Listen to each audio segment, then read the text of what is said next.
ನಮ್ಮನ್ನು ಬಹಳವಾಗಿ ಪ್ರೀತಿ ಮಾಡಿಕೊಂಡು ಬರ್ತಿರುವಂಥ ನಮ್ಮ ಪರಲೋಕದ ಪ್ರೀತಿಯುಳ್ಳ ಪರಿಶುದ್ಧ ತಂದೆಯಾದ ದೇವರೇ, ನಿಮ್ಮ ಪರಿಶುದ್ಧ ನಾಮಕ್ಕೆ ನಾವು ಸ್ತೋತ್ರ ಸಲ್ಲಿಸ್ತೇವೆ. ಕರ್ತನೇ, ಓದಲ್ಪಟ್ಟಿರುವಂಥ ವಾಕ್ಯ ಭಾಗವನ್ನು ನನ್ನ ಸ್ವಂತ ಶಕ್ತಿಯಿಂದ ಮಾತನಾಡದೆ ನೀವೇ ನಮ್ಮೊಟ್ಟಿಗೆ ಮಾತನಾಡಿ ಆ ವಾಕ್ಯವನ್ನು ನಾವೆಲ್ಲರೂ ಗ್ರಹಿಸಿಕೊಂಡು ತಿಳ್ಕೊಂಡು ವಾಕ್ಯದಂತೆ ಜೀವಿಸಲಿಕ್ಕೆ ಬೇಕಾದಂಥ ನಿಮ್ಮ ಒಂದು ಸಹಾಯ ನಮ್ಮೆಲ್ಲರಿಗೆ ದಯಪಾಲಿಸಿಕೊಡುವುದಕ್ಕಾಗಿ ಯೇಸುವೆ ನಿಮ್ಮ ಹೆಸರಿನಲ್ಲಿ ಬೇಡಿ ಹೊಂದಿದ್ದೇವೆ ನಮ್ಮ ತಂದೆಯೇ, ಆಮೇನ್.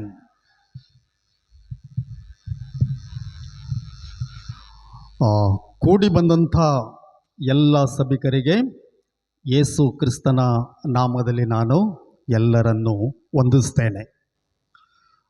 ಪ್ರಿಯರೇ, ನಾವು ಈ ದಿನದಲ್ಲಿ ಧ್ಯಾನ ಮಾಡುವಂಥ ಒಂದು ವಿಷಯ ಅಂಶ ಭೂಮಿಗೆ ದೇವರ ಆಗಮನ ಎಂಬುದಾಗಿ. ಈ ಒಂದು ಧರೆಗೆ ಭೂಮಿಗೆ ದೇವರ ಆಗಮನ ಎಂಬುದಾಗಿ ನಾವು ನೋಡ್ತಾ ಇದ್ದೇವೆ. ಈಗ ತಾನೇ ಓದಿದಂಥ ವಾಕ್ಯ ಭಾಗದಲ್ಲಿ ನಾವು ನೋಡ್ತೇವೆ, ಪ್ರವಾದಿಯಾದಂಥ ಯೆಶಾಯನು ತನ್ನ 64ನೇ ಅಧ್ಯಾಯದ ಮೊದಲನೆಯ ಒಂದು ವಚನದಲ್ಲಿ ನಾವು ನೋಡ್ತಾ ಇದ್ದೇವೆ.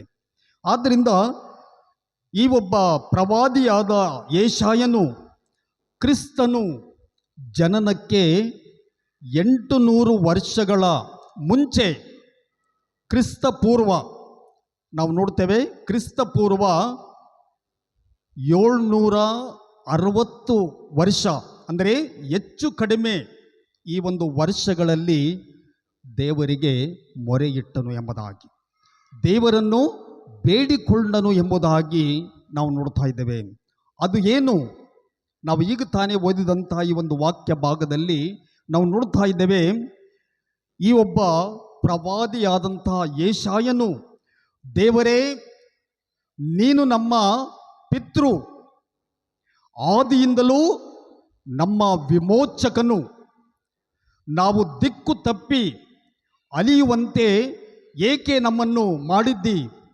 ಲೋಕದಲ್ಲಿ ನಾವೆಲ್ಲರೂ ದಿಕ್ಕು ತಪ್ಪಿ ಅಲಿಯುವಂತೆ ಏಕೆ ಮಾಡಿದ್ದಿ ಎಂಬುದಾಗಿ ಆತನು ತಿಳ್ಕೊಂಡು, ಆಹಾ, ಆಕಾಶವನ್ನು ಸೀಳಿ ನೀನು ನಮಗೆ ಪ್ರತ್ಯಕ್ಷನಾಗಬಾರದೆ ಎಂಬುದಾಗಿ, ಆಕಾಶವನ್ನು ಸೀಳಿ ನೀನು ನಮಗೆ ಇಳಿದು ಬರಬಾರದು ಎನ್ನುವಂಥ ಒಂದು ಪ್ರಶ್ನೆ ಪ್ರವಾದಿಯಾದಂಥ ಯೆಶಾಯನು ಯೇಸು ಸ್ವಾಮಿ ಹುಟ್ಟುವುದಕ್ಕಿಂತ 800 ವರ್ಷಗಳ ಹಿಂದೆ ದೇವರಿಗೆ ಈ ಒಂದು ಭಿನ್ನಹ, ಈ ಒಂದು ಕೂಗು, ಈ ಒಂದು ಪ್ರಾರ್ಥನೆ, ಈ ಒಂದು ಮೊರೆಯನ್ನು ಬೇಡವನಾಗಿದ್ದಾನೆ ಎಂಬುದಾಗಿ.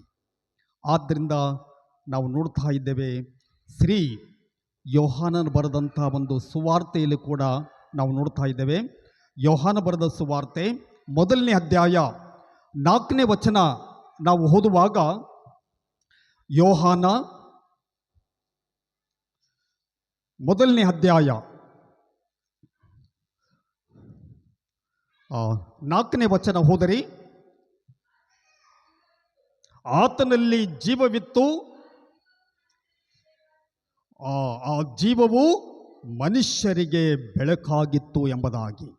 ಮತ್ತು ಅದೇ ರೀತಿಯಿಂದ ನಾವು ಈ ಯೋಹಾನ ಬರೆದ ಸುವಾರ್ತೆ 1ನೇ ಅಧ್ಯಾಯ 1ನೇ ವಚನ ಓದುವಾಗ, ಆದಿಯಲ್ಲಿ ವಾಕ್ಯವಿತ್ತು, ಆ ವಾಕ್ಯವು ದೇವರ ಬಳಿಯಲ್ಲಿ ಇತ್ತು, ಆ ವಾಕ್ಯವು ದೇವರಾಗಿತ್ತು, ಆ ವಾಕ್ಯವೆಂಬವನು ಆದಿಯಲ್ಲಿ ದೇವರ ಬಳಿಯಲ್ಲಿ ಇದ್ದನು ಎಂಬುದಾಗಿ ಈ ಒಂದು ವಾಕ್ಯವು ನಮಗೆ ತಿಳಿಸಿಕೊಡ್ತದೆ. ಆದ್ದರಿಂದ ಇಲ್ಲಿ ನಾವು ನೋಡ್ತಾ ಇದ್ದೇವೆ, ಆತನಲ್ಲಿ ಜೀವವಿತ್ತು ಎಂಬುದಾಗಿ. ಆ ಜೀವವು ಏನೆಂದರೆ ಮನುಷ್ಯರಿಗೆ ಬೆಳಕಾಗಿತ್ತು ಎಂಬುದಾಗಿ ಈ ಒಂದು ವಾಕ್ಯ ಭಾಗದಲ್ಲಿ ನಾವು ನೋಡುವರಾಗಿದ್ದೇವೆ ಎಂಬುದಾಗಿ. ಆದ್ದರಿಂದ ನಾವು ನೋಡ್ತಾ ಇದ್ದೇವೆ, ಯೋಹಾನನು ಜೀವ ವಾಕ್ಯದ ವಿಷಯವಾಗಿ ಹೇಳ್ತಾ ಇದ್ದಾನೆ. ಯೋಹಾನನು ಜೀವ ವಾಕ್ಯ ಅದು ದೇವರ ಒಂದು ಬಳಿಯಲ್ಲಿ ಇತ್ತು ಎಂಬುದಾಗಿ, ಮತ್ತು ಯೇಸು ಕ್ರಿಸ್ತನು ನರಾವತಾರ ಎತ್ತಿ ಮನುಷ್ಯನಾಗಿ ಈ ಲೋಕಕ್ಕೆ ಬಂದನು ಎಂಬುದಾಗಿ ನಾವು ನೋಡ್ತಾ ಇದ್ದೇವೆ. ಆದ್ದರಿಂದ ನಾವು ಯೋಹಾನನ ಒಂದು ಬರೆದಂತಹ ಈ ಒಂದು ಸುವಾರ್ತೆಯಲ್ಲಿ ನಾವು ನೋಡುವಾಗ ಯೇಸು ಕ್ರಿಸ್ತನು ನರಾವತಾರ ಎತ್ತಿ ಈ ಲೋಕಕ್ಕೆ ಬಂದನು ಎಂಬುದಾಗಿ. ಆದ್ದರಿಂದ ಭೂಮಿಗೆ ದೇವರ ಆಗಮನ ಎಂಥದ್ದಾಗಿತ್ತು ಎಂಬುದಾಗಿ ಈ ಒಂದು ವಾಕ್ಯಗಳ ಮೂಲಕವಾಗಿ ನಾವೆಲ್ಲರೂ ತಿಳಿದುಕೊಳ್ತಾ ಇದ್ದೇವೆ. ದೇವರ ಬಳಿಯಲ್ಲಿ ಇದ್ದ ಜೀವವೇ, ದೇವರ ಬಳಿಯಲ್ಲಿ ಇದ್ದಂಥ ಒಂದು ಜೀವವೇ ಭೂಮಿಯಲ್ಲಿ ನಮಗಾಗಿ ಪ್ರತ್ಯಕ್ಷವಾಯಿತು ಎಂಬುದಾಗಿ, ನಮಗೋಸ್ಕರ ಅದು ಪ್ರತ್ಯಕ್ಷವಾಯಿತು ಎಂಬುದಾಗಿ ನಾವು ನೋಡ್ತಾ ಇದ್ದೇವೆ. ನಾವು ಸತ್ಯವೇದದಲ್ಲಿ 1 ಯೋಹಾನ 1ನೇ ಅಧ್ಯಾಯ 1-2ರಲ್ಲಿ ನಾವು ನೋಡುವಾಗ 1 ಯೋಹಾನ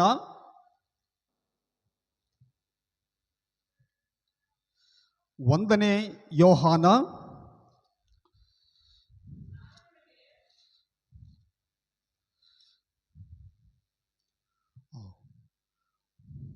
1 ಯೋಹಾನ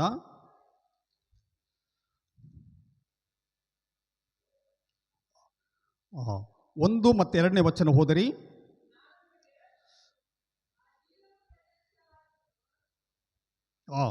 ನಾವು ನಿಮಗೆ ಪ್ರಸಿದ್ಧಪಡಿಸುವ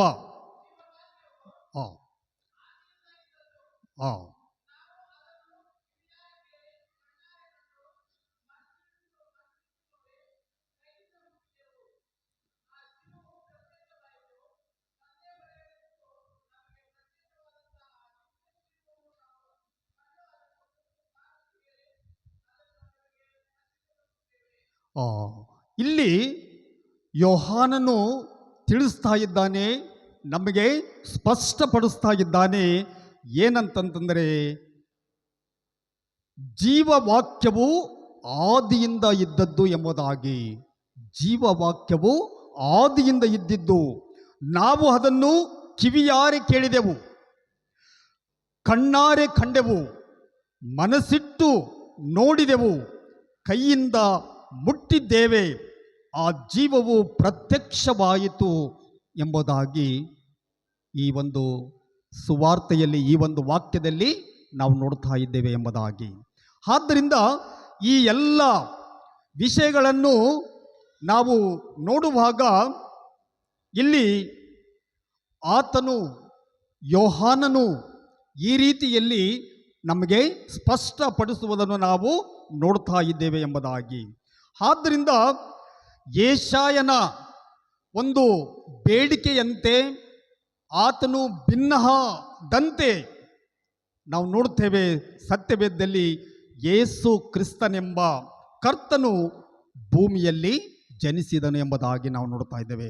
ಯೇಸು ಕ್ರಿಸ್ತನು ಯೆಶಾಯನ ಅನಾದಿ ಕಾಲದಿಂದ ಆತನು ದೇವರಿಗೆ ಮೊರೆಯಿಟ್ಟು ಭಿನ್ನಯಿಸಿ ಪ್ರಾರ್ಥನೆ ಮಾಡಿದ ಒಂದು ವಿಷಯವಾಗಿ ನಾವು ನೋಡುವಾಗ ಯೇಸು ಕ್ರಿಸ್ತನು ಈ ಒಂದು ಭೂಲೋಕದಲ್ಲಿ ಆತನು ಜನಿಸಿ ಬಂದನೆಂಬುದಾಗಿ ನಾವು ನೋಡ್ತಾ ಇದ್ದೇವೆ.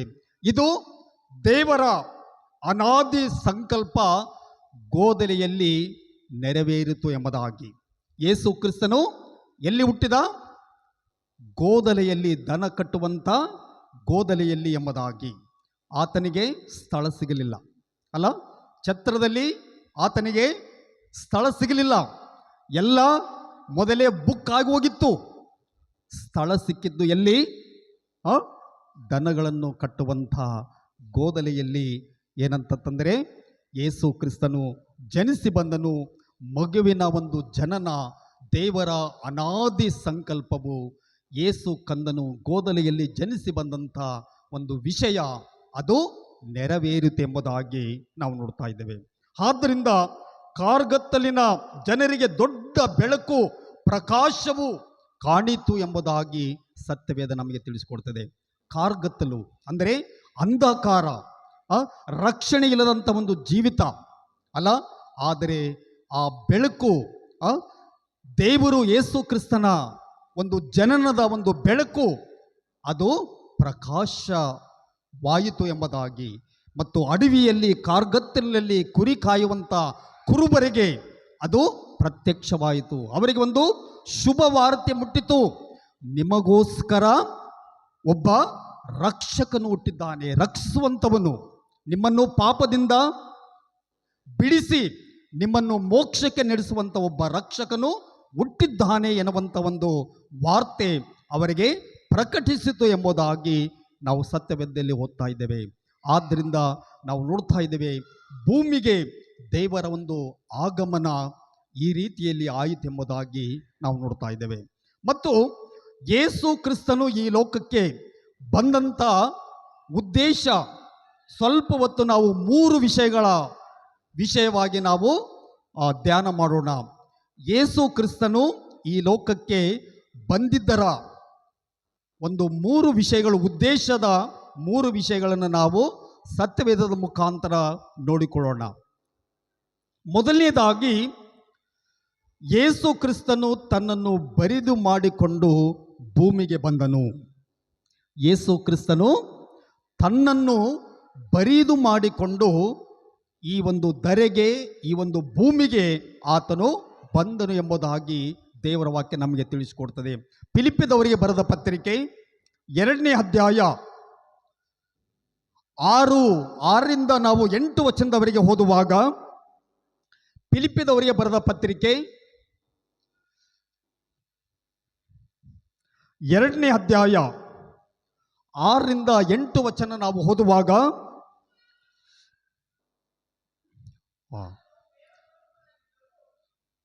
ಆತನು ದೇವ ಸ್ವರೂಪನಾಗಿದ್ದರೂ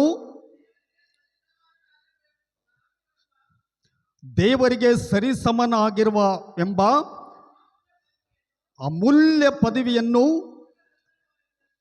ಬಿಡಲೊಲ್ಲೆನು ಎಂದೆಣಿಸದೆ ತನ್ನನ್ನು ಬರಿದು ಮಾಡಿಕೊಂಡು ದಾಸನ ರೂಪವನ್ನು ಧರಿಸಿಕೊಂಡು ಮನುಷ್ಯರಿಗೆ ಸಾದೃಶ್ಯನಾದನು. ಹೀಗೆ ಆತನು ಆಕಾರದಲ್ಲಿ ಮನುಷ್ಯನಾಗಿ ಕಾಣಿಸಿಕೊಂಡಿದ್ದಾಗ ತನ್ನನ್ನು ತಗ್ಗಿಸಿಕೊಂಡು ಮರಣವನ್ನು, ಅಂದರೆ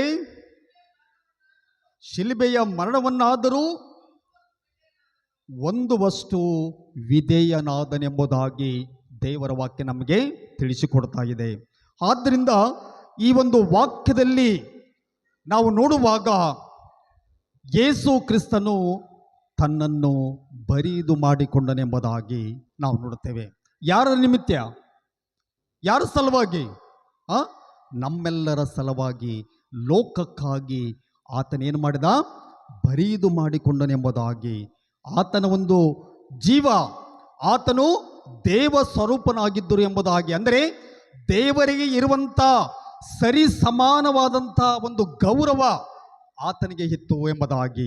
ಆದರೂ ಕೂಡ ಆತನು ದೇವ ಸ್ವರೂಪನಾಗಿದ್ದರೂ ಕೂಡ ಆ ದೈವ ಪದವಿಯನ್ನು ಬಿಟ್ಟುಬಿಟ್ಟನು ಅಲ್ಲ. ನಾವು ಲೋಕದಲ್ಲಿ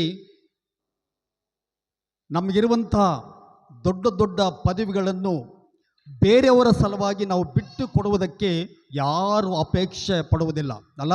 ನಮಗೆ ಬಂದಂಥ ದೊಡ್ಡ ಗೌರವ ದೀನರ ಸಲುವಾಗಿ, ಬೇರೆಯವರ ಸಲುವಾಗಿ, ಲೋಕಕ್ಕಾಗಿ ನಮ್ಮ ಪದವಿಗಳನ್ನು, ನಮ್ಮ ಐಶ್ವರ್ಯ, ನಮಗಿರುವಂಥ ಸ್ಥಾನಮಾನಗಳನ್ನು ನಾವು ಬಿಟ್ಟು ಕೊಡುವುದಕ್ಕೆ ಯಾರೂ ನಾವು ಮುಂದೆ ಬರುವುದಿಲ್ಲ. ಆದರೆ ಯೇಸು ಕ್ರಿಸ್ತನು ಆತನೇನು ಮಾಡಿದ? ತನ್ನನ್ನು ಬರಿದು ಮಾಡಿಕೊಂಡು ಏನು ಮಾಡಿದ? ತನ್ನ ಆ ದೈವ ಪದವಿಯನ್ನು ಬಿಟ್ಟು ತನ್ನನ್ನು ಶೂನ್ಯ ಮಾಡಿಕೊಂಡನು. ಶೂನ್ಯ, ಜೀರೋ ಅಲ್ಲ. ಎಷ್ಟು ತ್ಯಾಗ ಅಲ್ಲ. ಆದ್ದರಿಂದ ನಾವು ನೋಡ್ತಾ ಇದ್ದೇವೆ, ಯೇಸು ಕ್ರಿಸ್ತನು ತನ್ನನ್ನು ಬರಿದು ಮಾಡಿಕೊಂಡು ಭೂಮಿಗೆ ಬಂದನೆಂಬುದಾಗಿ, ದಾಸನ ರೂಪವನ್ನು ಧರಿಸಿಕೊಂಡನು, ಮನುಷ್ಯರಿಗೆ ಸಾದೃಶ್ಯನಾದನೆಂಬುದಾಗಿ ನಾವು ನೋಡ್ತಾ ಇದ್ದೇವೆ. ಮನುಷ್ಯರಿಗೆ ಆತನು ಸಾದೃಶ್ಯನಾದನು ಎಂಬುದಾಗಿ ದೇವರ ವಾಕ್ಯ ನಮಗೆ ತಿಳಿಸಿಕೊಡ್ತದೆ. ಆದ್ದರಿಂದ ಪ್ರಿಯರೇ, ನಾವು ಕೂಡ ಈ ಒಂದು ಕ್ರಿಸ್ಮಸ್ ಹಬ್ಬದ ಒಂದು ಸಂಭ್ರಮ ಸಡಗರದಲ್ಲಿ ಈ ಎಲ್ಲವನ್ನು ನಾವೇನು ಮಾಡಬೇಕು? ಜ್ಞಾಪಕ ಮಾಡಿಕೊಳ್ಳಬೇಕು. ಯೇಸು ಸ್ವಾಮಿಯ ಒಂದು ತ್ಯಾಗ ಅಲ್ಲ, ಯೇಸು ಸ್ವಾಮಿಯ ಒಂದು ಜೀವಿತ, ಆತನು ಈ ಲೋಕಕ್ಕೆ ಬಂದಂಥ ಒಂದು ಉದ್ದೇಶ, ತನ್ನನ್ನು ತಾನು ಬರಿದು ಮಾಡಿಕೊಂಡು ನಮಗಾಗಿ, ನನಗಾಗಿ, ನಿಮಗಾಗಿ, ಲೋಕಕ್ಕಾಗಿ ಆತನು ಇಷ್ಟೆಲ್ಲ ಬರಿದು ಮಾಡಿಕೊಂಡನೆಂಬುದಾಗಿ ನಾವು ನೋಡ್ತಾ ಇದ್ದೇವೆ. ಮತ್ತು ಯೇಸು ಕ್ರಿಸ್ತನ ನಾವು ನೋಡ್ತಾ ಇದ್ದೇವೆ ಸರಳತೆ ಅಲ್ಲ, ಬಹಳ ಅಹಂಕಾರದಿಂದ, ಅಹಂಭಾವದಿಂದ ಆತನ ಈ ಲೋಕದಲ್ಲಿ ಜೀವಿಸಲಿಲ್ಲ. ಬಹಳ ಸರಳತೆ ಮತ್ತು ತ್ಯಾಗ, ಶ್ರಮೆ ಮತ್ತು ಆತನು ನಮಗೋಸ್ಕರ ಶಿಲುಬೆಯಲ್ಲಿ ಸಾಧಿಸಿದಂಥ ಒಂದು ಜಯ ನಾವೆಲ್ಲರೂ ತಿಳ್ಕೊಂಡಿದ್ದೇವೆ ಅಲ್ಲ. ಆತನೇನು ಮಾಡಿದ? ನಮಗಾಗಿ ತನ್ನ ಪ್ರಾಣವನ್ನೇ ಶಿಲುಬೆ ಮೇಲೆ ಆತನು ತನ್ನ ಪ್ರಾಣವನ್ನು ಈಡುಕೊಟ್ಟು, ನಮಗಾಗಿ ತನ್ನ ಪ್ರಾಣವನ್ನೇ ಈಡುಕೊಟ್ಟು ಮೂರನೆಯ ದಿನದಲ್ಲಿ ಆತನೇನು ಮಾಡಿದ?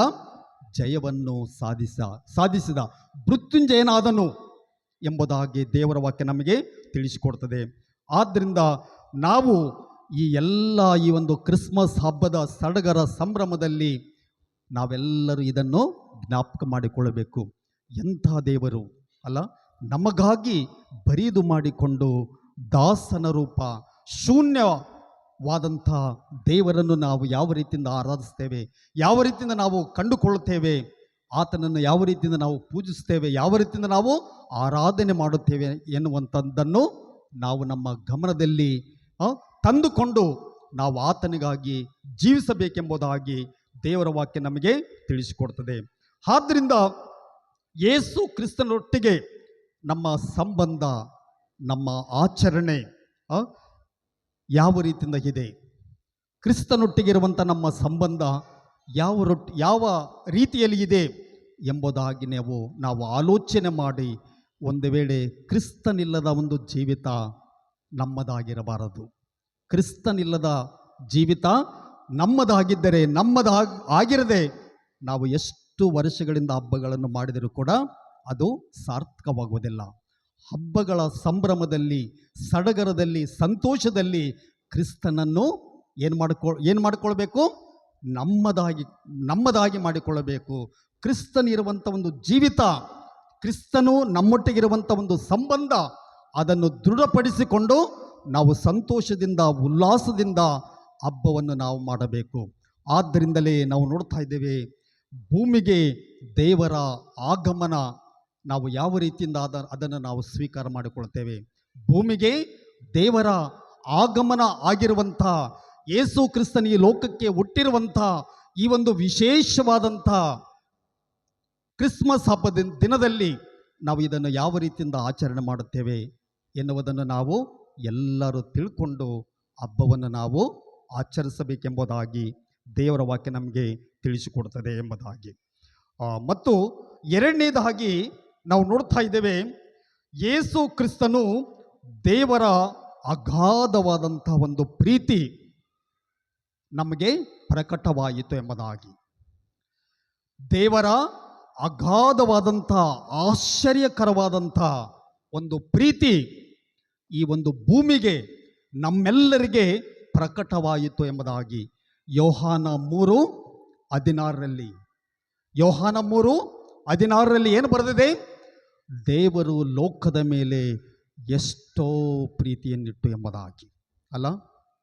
ಆ ಪ್ರೀತಿ ಉದ್ದ, ಆಳ, ಅಗಲ, ಎತ್ತರ ಈ ಲೋಕದಲ್ಲಿ ಯಾರಿಂದಲೂ ಕೂಡ ಅಳಿಲಿಕ್ಕೆ ಬಾರದಂಥ ಅಗಾಧವಾದಂಥ, ಅಪಾರವಾದಂಥ ಒಂದು ಪ್ರೀತಿ ದೇವರು ತನ್ನ ಮಗನ ಮುಖಾಂತರವಾಗಿ ನಮಗೆ ತೋರಿಸಿದ್ದಾನೆ ಎಂಬುದಾಗಿ. ಆದ್ದರಿಂದ ಯೇಸು ಕ್ರಿಸ್ತನ ಜನನವು ದೈವ ಪ್ರೀತಿ ಮತ್ತು ಸತ್ಯಕ್ಕೆ ಸಾಕ್ಷಿಯಾಗಿದೆ ಎಂಬುದಾಗಿ ನಾವು ನೋಡ್ತಾ ಇದ್ದೇವೆ. ಯೇಸು ಕ್ರಿಸ್ತನ ಒಂದು ಜನನವು ದೈವ ಪ್ರೀತಿ ಮತ್ತು ಸತ್ಯಕ್ಕೆ ಸಾಕ್ಷಿಯಾಗಿದೆ ಮತ್ತು ಕ್ರಿಸ್ತನೇ ಇದಕ್ಕೆ ದಾಖಲೆಯನ್ನು ಒದಗಿಸಿದ್ದಾನೆ ಎಂಬುದಾಗಿ. ಯೇಸು ಕ್ರಿಸ್ತನು ನಿಜವಾಗಲೂ ಜನಿಸಿದ್ದಾನ? ನಿಜವಾಗಲೂ ಜನಿಸಿದ್ದಾನೆ ಎಂಬುದಾಗಿ ಅದಕ್ಕೆ ಸತ್ಯವೇದದಲ್ಲಿ ಸಾಕ್ಷಿ ಉಂಟು ಎಂಬುದಾಗಿ ನಾವು ನೋಡ್ತಾ ಇದ್ದೇವೆ.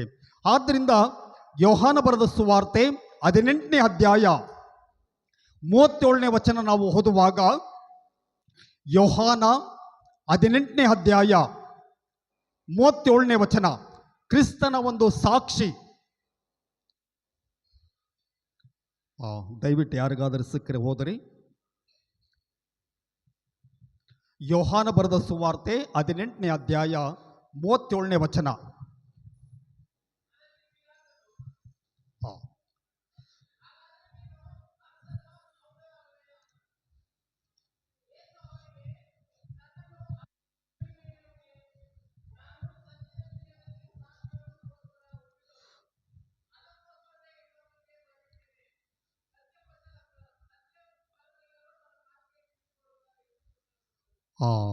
ಇಲ್ಲಿ ನಾವು ಯರೋದನ ಅರಸನ ಮುಂದೆ ಯೇಸು ಸ್ವಾಮಿ ನುಡಿದಂಥ ಹೇಳಿದಂಥ ಒಂದು ಯೇಸು ಕ್ರಿಸ್ತನ ಒಂದು ಸತ್ಯ ಸಾಕ್ಷಿ ಈ ಒಂದು ವಾಕ್ಯದಲ್ಲಿ ನಾವು ನೋಡ್ತಾ ಇದ್ದೇವೆ.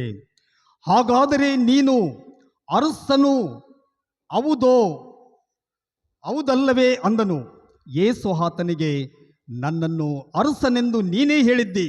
ನಾನು ಸತ್ಯದ ವಿಷಯದಲ್ಲಿ ಸಾಕ್ಷಿ ಕೊಡುವುದಕ್ಕಾಗಿ ಹುಟ್ಟಿದವನು, ಅದಕ್ಕೋಸ್ಕರವೇ ಈ ಲೋಕಕ್ಕೆ ಬಂದಿದ್ದೇನೆ ಎಂಬುದಾಗಿ ಇಲ್ಲಿ ಯೇಸು ಸ್ವಾಮಿ ತನ್ನ ಸತ್ಯದ ಒಂದು ಸಾಕ್ಷ್ಯ ವಿಷಯವಾಗಿ ನಮಗೆ ಸ್ಪಷ್ಟಪಡಿಸಿದ್ದಾನೆ.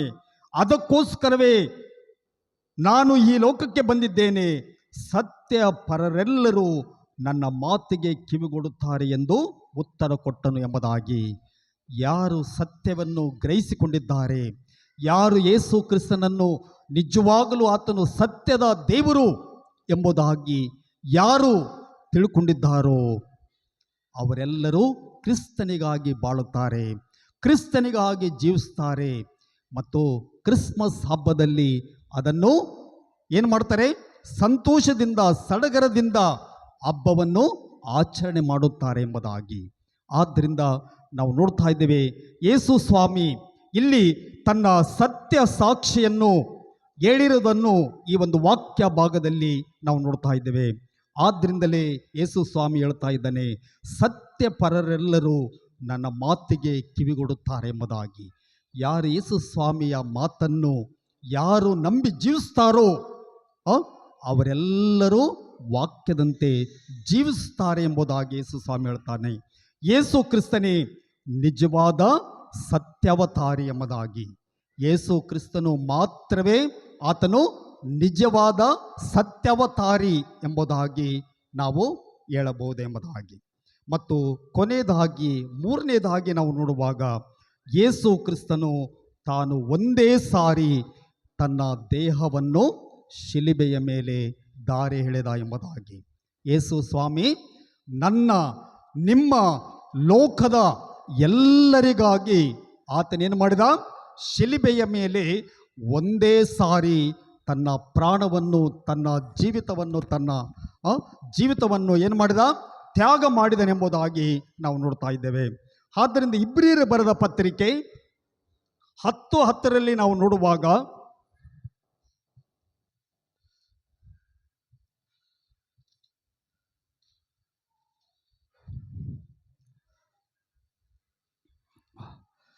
ಇಬ್ರಿ ಬರೆದ ಪತ್ರಿಕೆ 10ನೇ ಅಧ್ಯಾಯ 10ನೇ ವಚನ, ಯೇಸು ಕ್ರಿಸ್ತನು ಒಂದೇ ಸಾರಿ ದೇವರ ದೇಹ ಸಮರ್ಪಣೆ ಮಾಡಿ ದೇವರ ಚಿತ್ತವನ್ನು ನೆರವೇರಿಸಿದ್ರಿಂದಲೇ ನಾವು ಶುದ್ಧರಾದೆವು.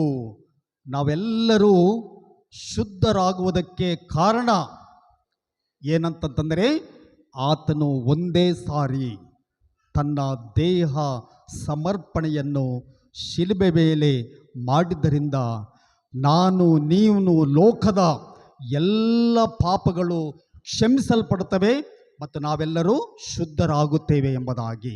ಆದ್ದರಿಂದ ನಾವು ನೋಡ್ತಾ ಇದ್ದೇವೆ, ಯೇಸು ಕ್ರಿಸ್ತನು ತನ್ನನ್ನು ತಾನು ಒಂದೇ ಸಾರಿ ತನ್ನ ದೇಹವನ್ನು ಶಿಲುಬೆ ಮೇಲೆ ನಿನ್ನ ಲೋಕದ ಪಾಪವನ್ನು ನಿವಾರಣೆ ಮಾಡುವುದಕ್ಕಾಗಿ ತನ್ನ ಜೀವಿತವನ್ನೇ ಸಮರ್ಪಣೆ ಮಾಡಿದನೆಂಬುದಾಗಿ ನಾವು ನೋಡ್ತಾ ಇದ್ದೇವೆ.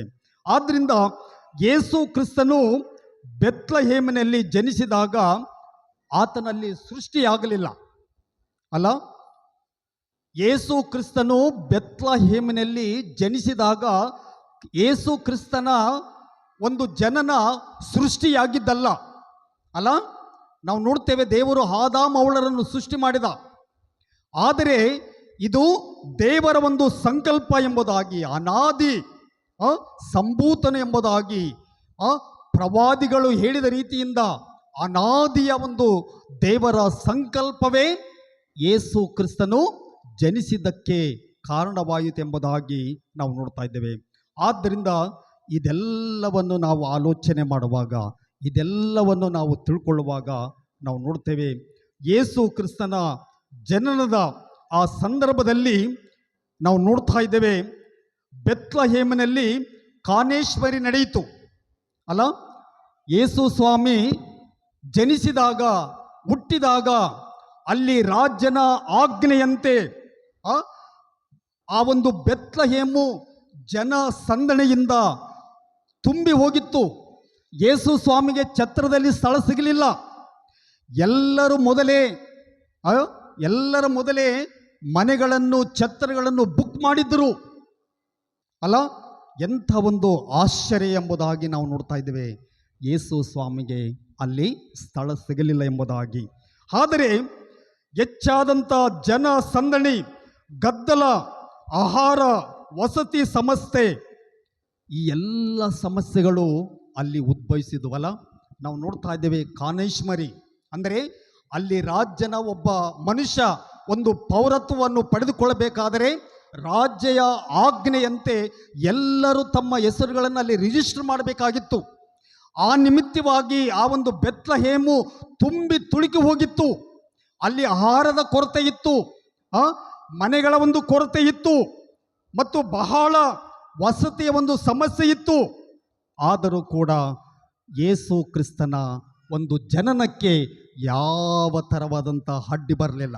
ಯಾವುದಾದ್ರು ಥರ ಅಡ್ಡಿ ಬಂತ ಈ ಎಲ್ಲ ಸಮಸ್ಯೆಗಳ ಮಧ್ಯದಲ್ಲಿ ಕೂಡ ಆತನ ಜನನ ನೆರವೇರುತ್ತೆ ಎಂಬುದಾಗಿ ನಾವೆಲ್ಲರೂ ತಿಳ್ಕೊಳ್ಬೇಕು. ಯಾಕೆ?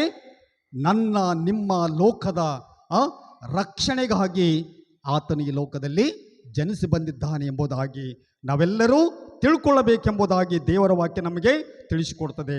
ಆದ್ದರಿಂದ ಯೇಸು ಕ್ರಿಸ್ತನು ದೈವ ಸ್ವರೂಪಿ ಎಂಬುದಾಗಿ, ಯೇಸು ಕ್ರಿಸ್ತನು ಆತನು ದೈವ ಸ್ವರೂಪಿ ಎಂಬುದಾಗಿ ನಾವು ಗ್ರಹಿಸಿಕೊಳ್ಳಬೇಕು ಎಂಬುದಾಗಿ. ಯೇಸು ಕ್ರಿಸ್ತನು ಜನನವಾದರೂ ದೈವ ಸಂಕಲ್ಪದಿಂದ ಜರುಗಿತು, ಮನುಷ್ಯನ ಸಂಕಲ್ಪ ಅಲ್ಲ. ದೇವರ ಸಂಕಲ್ಪ, ದೇವರ ಯೋಜನೆ ಮೊದಲೇ ಪ್ರವಾದಿಗಳಿಂದ ಆ ಮಾತು ನೆರವೇರಿಸಿದ್ರಿಂದ ದೈವ ಸಂಕಲ್ಪದಿಂದ ಆತನು ಜನಿಸಿ ಬಂದನೆಂಬುದಾಗಿ ನಾವು ನೋಡ್ತೇವೆ. ಲೋಕದ ಯಾವುದೇ ತೊಂದರೆ, ಯರೋದ ರಾಜನ ಕುತಂತ್ರ, ಅಲ್ಲಿರುವಂಥ ಯಾರಿಂದಲೇ ಯೇಸು ಸ್ವಾಮಿಯ ಜನನಕ್ಕೆ ತೊಂದರೆ ಆಗಲಿಲ್ಲ ಎಂಬುದಾಗಿ ನಾವು ನೋಡ್ತೇವೆ. ಇದೆಲ್ಲ ದೈವ ಸಂಕಲ್ಪ, ಅನಾದಿ ಸಂಕಲ್ಪ ಎಂಬುದಾಗಿ ನಾವೆಲ್ಲರೂ ಗ್ರಹಿಸಿಕೊಳ್ಳಬೇಕು ಎಂಬುದಾಗಿ. ಯೇಸು ಕ್ರಿಸ್ತನು ಸಾಕ್ಷಾತ್ ದೈವ ಪರಂಜ್ಯೋತಿ ಎಂಬುದಾಗಿ. ಯೇಸು ಕ್ರಿಸ್ತನು ಏನೆಂದರೆ ಸಾಕ್ಷಾತ್ ಪರಂಜ್ಯೋತಿ ಎಂಬುದಾಗಿ. ಪರಂಜ್ಯೋತಿ ಅಂತಂದರೆ ಎಂದೂ ಹಾರದ, ನಿರಂತರವಾಗಿ ಇರುವಂಥ ಒಂದು ಜ್ಯೋತಿ, ಒಂದು ಬೆಳಕು. ಆ ಒಂದು ಬೆಳಕಿನ ಅಡಿಯಲ್ಲಿ ನಾವು ಬಂದಿದೆಯಾದರೆ ನಾವೆಲ್ಲರೇನಾಗ್ತೇವೆ? ಆತನವರಾಗುತ್ತೇವೆ ಎಂಬುದಾಗಿ. ಆದ್ದರಿಂದ ಕುರುಬರು ಆ ಒಂದು ಜ್ಯೋತಿಯನ್ನು ಕಂಡು ಅವರೇನು ಮಾಡಿದರು? ನಾವು ಈಗಲೇ, ಈ ಕ್ಷಣವೇ ನಾವು ಬೆತ್ಲೆಹೇಮಿಗೆ ಹೋಗುತ್ತೇವೆ, ಅಲ್ಲಿ ಆ ಒಂದು ಪರಂಜ್ಯೋತಿಯ ಒಂದು ಬೆಳಕಿನ ಒಂದು ದರ್ಶನವನ್ನು ನಾವು ಪಡ್ಕೊಳ್ಳುತ್ತೇವೆ ಎಂಬುದಾಗಿ ಆ ಕ್ಷಣದಿಂದಲೇ ಆ ಕುರುಬರೇನು ಮಾಡಿದರು? ಬೆತ್ಲೆಹೇಮಿಗೆ ಹೋಗಿ ಅಲ್ಲಿ ಯೇಸುವನ್ನು ಕಂಡುಕೊಂಡು ಕೃತಜ್ಞತೆಯುಳ್ಳವರಾದರು ಎಂಬುದಾಗಿ, ಯೇಸು ಸ್ವಾಮಿ ಒಂದು ದರ್ಶನವನ್ನು ಪಡೆದುಕೊಂಡರೆಂಬುದಾಗಿ ನಾವು ನೋಡ್ತಾ ಇದ್ದೇವೆ. ಆದ್ದರಿಂದ ಕೂಡಿ ಬಂದಂಥ ಸಭಿಕರೇ, ಯೇಸು ಕ್ರಿಸ್ತನಿಂದಲೇ ನಮಗೆ ಮೋಕ್ಷ ಅಲ್ಲ, ಯೇಸು ಕ್ರಿಸ್ತನಿಂದಲೇ ನಮಗೆ ಮೋಕ್ಷ ಪ್ರಾಪ್ತಿಯಾಗಿರುವುದನ್ನು ನಾವು ದೇವರ ವಾಕ್ಯದಲ್ಲಿ ನೋಡ್ತೇವೆ. ಆದ್ದರಿಂದ ಕೂಡಿ ಬಂದಂಥ ಸಭಿಕರೇ, ನಮ್ಮ ಒಂದು ಜೀವಿತದಲ್ಲಿ ಆತನು ತನ್ನನ್ನು ತಾನು ಬರಿದು ಮಾಡಿಕೊಂಡಿದ್ದಾನೆ. ಯಾರಿಗಾಗಿ? ನಮಗಾಗಿ, ಲೋಕಕ್ಕಾಗಿ. ಆದ್ದರಿಂದ ಕ್ರಿಸ್ಮಸ್ ಹಬ್ಬವನ್ನು ನಾವು ಆಚರಣೆ ಮಾಡುತ್ತಿರುವಾಗ ಆ ಲೋಕ ರಕ್ಷಕನು ನಮ್ಮೊಂದು ಜೀವಿತದಲ್ಲಿ ಇದ್ದಾನಾ ಇಲ್ಲವಾ ಎನ್ನುವುದಾಗಿ ಪರೀಕ್ಷೆ ಮಾಡಿಕೊಂಡು ನಮ್ಮನ್ನು ನಾವು ತಿಳ್ಕೊಂಡು ಆತನಿಗಾಗಿ ಆ ಪರಂಜ್ಯೋತಿಯ ಒಂದು ಬೆಳಕಿನಲ್ಲಿ ನಾವು ಜೀವಿಸಿದೆಯಾದರೆ ನಾವೆಲ್ಲರೂ ಧನ್ಯರಾಗುತ್ತೇವೆ. ದೇವರು ಆ ರೀತಿಯಲ್ಲಿ ನಮ್ಮೆಲ್ಲರನ್ನು ಪ್ರೀತಿ, ಲೋಕದ ಮೇಲೆ ಎಷ್ಟೋ ಪ್ರೀತಿಯನ್ನಿಟ್ಟು ತನ್ನ ಒಬ್ಬನೇ ಮಗನನ್ನು ಕಳಿಸಿಕೊಟ್ಟಂಥ ಯೇಸು ಕ್ರಿಸ್ತನನ್ನು ನಾವು ಸ್ವೀಕಾರ ಮಾಡಿಕೊಳ್ಳದೆ ಹೋದರೆ, ಅದನ್ನು ತಿಳ್ಕೊಳ್ಳದೆ ಹೋದರೆ, ಆತನ ನಮ್ಮ ರಕ್ಷಕನಾಗಿ ನಾವು ಸ್ವೀಕರಿಸಿಕೊಳ್ಳುವುದು ಹೋದರೆ ನಾವು ಹಬ್ಬವನ್ನು ಆಚರಣೆ ಮಾಡುವುದರಲ್ಲಿ ಅರ್ಥವಿರುವುದಿಲ್ಲ. ಆದ್ದರಿಂದ ನಾವೆಲ್ಲರೂ ಆತನನ್ನು ಸ್ವೀಕಾರ ಮಾಡಿಕೊಂಡು ಈ ಎಲ್ಲ ವಿಷಯಗಳನ್ನು ನಾವು ಜ್ಞಾಪಕದಲ್ಲಿಟ್ಟುಕೊಂಡು ನಾವೆಲ್ಲರೂ ಸಂತೋಷದಿಂದ, ಸಡಗರದಿಂದ, ಸಂಭ್ರಮದಿಂದ ನಾವು ಆತನನ್ನು ಕಂಡುಕೊಳ್ಳಿದೆಯಾದರೆ ನಾವು ನಿಜವಾಗಲೂ ಕ್ರಿಸ್ಮಸ್ ಹಬ್ಬ ನಮಗೆ ಸಾರ್ಥಕವಾಗುತ್ತದೆ. ದೇವರ ವಾಕ್ಯಗಳನ್ನು ನಮ್ಮ ಆತ್ಮೀಯ ಜೀವಿತಕ್ಕೆ ಸಹಾಯವಾಗಲಿ. ಆಮೆನ್.